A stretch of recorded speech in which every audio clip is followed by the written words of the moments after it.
तरीके से गर्मी अब कहर बनकर लोगों की परेशानी बनती जा रही है, बढ़ती गर्मी और चिलचिलाती धूप लोगों के लिए परेशानी का सबब बनने लगी है। आने वाले समय में मौसम कैसा रहने वाला है, यही बात करने के लिए हमारे साथ हैं मौसम वैज्ञानिक डॉक्टर नरेश कुमार। सर, जिस तरीके से अब तापमान लगातार बढ़ता जा रहा है, आने वाले दिनों में किस तरीके की मौसम की स्थिति रहने वाली है? देखिए, अगर हम नॉर्थ वेस्ट इंडिया की बात करते हैं तो अभी इससे पहले कंटिन्यूज़ वेस्टर्न डिस्टर्बेंस आ रहे थे, जिसका प्रभाव plains of north west India में था, सेंट्रल इंडिया में था, जिसके कारण टेम्परेचर सामान्य थे या सामान्य से कम ही थे ज़्यादातर।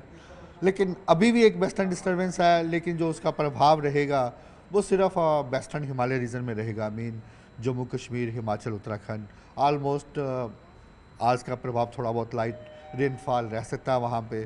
उसके बाद 2-3 दिन का ब्रेक फिर रहेगा। एज सच प्लेन्स के लिए बात करें तो प्लेन्स में कंटिन्यूज़ अब जो क्लियर स्काई ही रहने का अनुमान है। जो टेम्परेचर्स हैं वो सामान्य से ज़्यादा ही हैं। अगर आप जो फिगर देखें तो आप देख सकते हैं कि पंजाब, हरियाणा, ये जितने भी राज्य हैं मैक्सिमम नॉर्थ वेस्ट के ज़्यादातर हिस्से, जो सेंट्रल इंडिया, वहाँ इस समय हीट वेव कंडीशंस प्रिवेल कर रही है, इंक्लूडिंग एनसीआर दिल्ली भी, जहाँ जो टेम्परेचर्स हैं वो सामान्य से ज़्यादा हैं। और अगर आप आने वाले 5 दिनों की बात करें तो ऑलमोस्ट पूरा हिस्सा स्टार्टिंग फ्रॉम अभी जहाँ वेस्ट राजस्थान छूटा हुआ है, 2-3 दिन के बाद जहाँ भी हीट वेव हो सकता है, और ऑलमोस्ट पूरा नॉर्थ वेस्ट, सेंट्रल इंडिया और एडजॉइनिंग ईस्ट इंडिया, आप कह सकते हैं छत्तीसगढ़, इवन उड़ीसा के लिए भी आने वाले। तो अगर खास तौर से दिल्ली एनसीआर की बात की जाए तो हीट वेव की स्थिति यहाँ पर भी बनती नजर आ रही है, तो टेम्परेचर कितना ज़्यादा हाई होने वाला है? देखिए, अभी अगर आप आने वाले दिनों की बात करें, एज सच जो मेजर मैक्सिमम टेम्परेचर होते हैं, जैसे सभी जानते हैं, वो मई महीने में होते हैं। उस समय जो नॉर्मल हैं वो भी ज़्यादा बढ़ जाते हैं।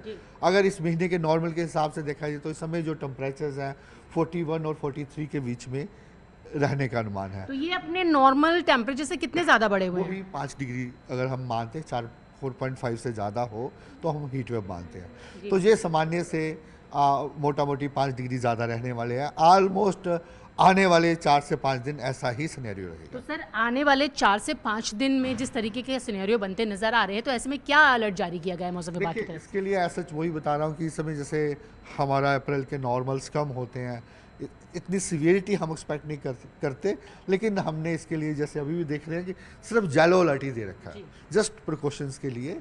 एज सच कोई सीवियरिटी हम एक्सपेक्ट नहीं कर रहे। कोई हमारा आने वाले दिनों के लिए ऑरेंज अलर्ट नहीं है, रेड अलर्ट नहीं है, जस्ट येलो अलर्ट है। तो सर, ये 5 दिनों में कौन कौन से ऐसे राज्य हैं जहां पर ये हीट वेव की स्थिति 5 दिन तक बनती नजर आ रही है? देखिए, अगर आप जहाँ से देखें, ऑलमोस्ट पूरा नॉर्थ वेस्ट इंडिया, अभी आप west Rajasthan orange sorry green है, लेकिन 1-2 दिन के बाद जहाँ भी हीट वेव होने का अनुमान है, जो पूरा सेंट्रल इंडिया में हीट वेव है।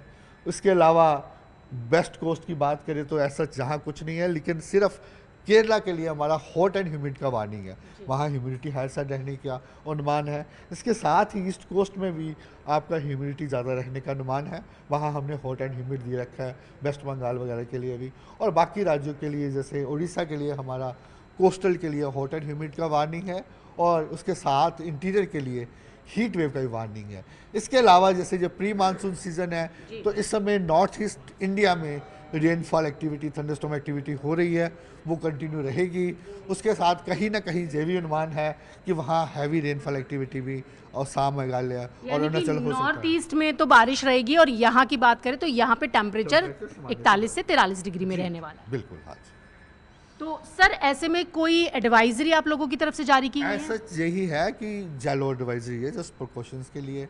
फिर भी जनरली क्या है कि जैसे ये समर सीज़न आ रहा है, तो लोगों को जब बाहर निकलते हैं धूप में, सिर कवर करके निकलना चाहिए, अम्ब्रेला लेकर निकलना चाहिए, फ्लूइड का इंटेक ज़्यादा होना चाहिए। ऐसा जो प्रिकॉशंस है थोड़ा बहुत लेने की ज़रूरत है। बस एक आखिरी सवाल है सर, क्या इन दिनों में कोई वेस्टर्न डिस्टर्बेंस और बनता नजर आ रहा है? वेस्टर्न डिस्टर्बेंस है, जैसे मैंने आपको पहले ही बताया, लेकिन उसका प्रभाव जो है प्लेन्स पे ज़्यादा नज़र नहीं आ रहा। थोड़ा बहुत हो सकता है 4 से 5 दिन के बाद हल्का फुल्का क्लोडी हो जाए, लेकिन ऐसा रेनफॉल का कोई ऐसा हम एक्सपेक्ट नहीं कर रहे, एक्सेप्ट वेस्टर्न हिमालय रीजन, वहाँ भी लाइट रेनफॉल, स्नोफॉल ही रहेगा। एक आखिरी सवाल है कि 19 अप्रैल से 31 मई तक कह रहे हैं कि बहुत ज़्यादा गर्मी रहने वाली है, हीट वेव जैसी स्थिति रहने वाली है और जो अल्ट्रा वायलेट रेज है वो 70% होने वाली है, ऐसा कुछ? कोई कमेंट आईएमडी की तरफ से कोई ऐसा कुछ इशू नहीं किया हुआ है। तो आपने देखा, ये थे हमारे साथ बात करने के लिए मौसम वैज्ञानिक डॉक्टर नरेश कुमार, जो कि बता रहे हैं कि अगले 5 दिन हीट वेव जैसी स्थिति बनती नजर आ रही है और ऐसे में तापमान 41 से 43 डिग्री के बीच रह सकता है।